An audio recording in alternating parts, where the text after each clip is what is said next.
Ayan, no? So, hello everyone. Nandito po tayong muli para ituloy yung ating ipon challenge.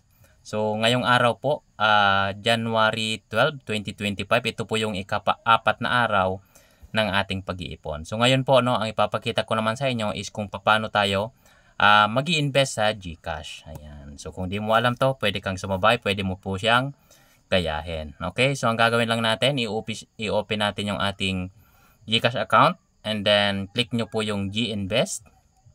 Okay, i-click nyo po yung G-Funds dahil nandito po yung mga mutual funds. Ayan. Okay, so kung titignan natin dito, ayan, tignan natin yung transaction history. Kung kasi dito natin titignan kung kailan ba tayo huling nag-invest dito sa GCash. Dahil yung mga araw na hindi tayo nakapaglagay, hahabulin po natin yon. Okay, so January 7 po yung last natin na invest. So, ngayon is 12. So, 5 days, no? 7, 8, 9, 10, 11, 12. Okay, 5 days po tayong di nakapaglagay. Ayan. So, habulin po natin yan. Okay. Click natin yung My Investment. Ayan. Dito po ako naglalagay sa dalawang to.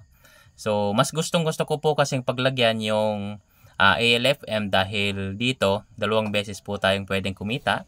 Pwede kang kumita, no? Sa galaw ng market or sa pagtaas ng price per share, and pangalawa, ang ALFM po ay nagbibigay ng monthly dividend. Okay?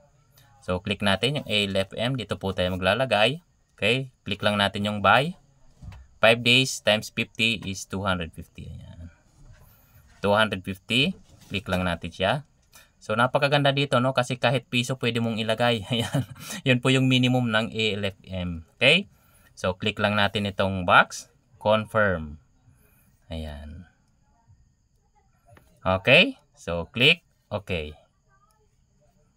Ayan. So, nakapaglagay na po tayo. Ganun lang po kadali ang maglagay dito sa ALFM sa GCash. Okay. So, kung titignan natin dito sa pending orders, ayan. Nandyan na po siya. Ayan. Okay. Ayan. 250 pesos. Okay. So, ganun lang po guys. And syempre, para sa akin, ang masasabi ko sa ating lahat, so kung ikaw napapanood mo itong video na ito at hanggang ngayon, hindi ka nagsisimula mag-ipon, ang tanong, kailan ka magsisimula?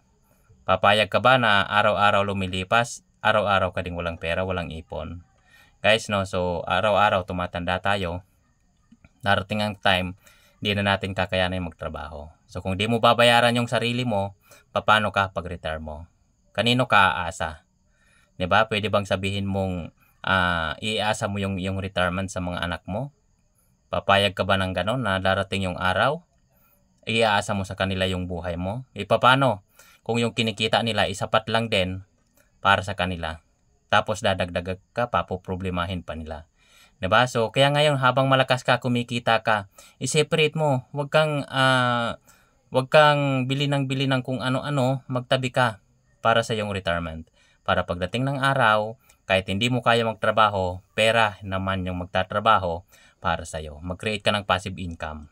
Dahil pag matanda ka na, hindi ka na makakapag-ipon pa. Okay, so yun lang guys, and bukas kita-kita po ulit tayo. Bye-bye!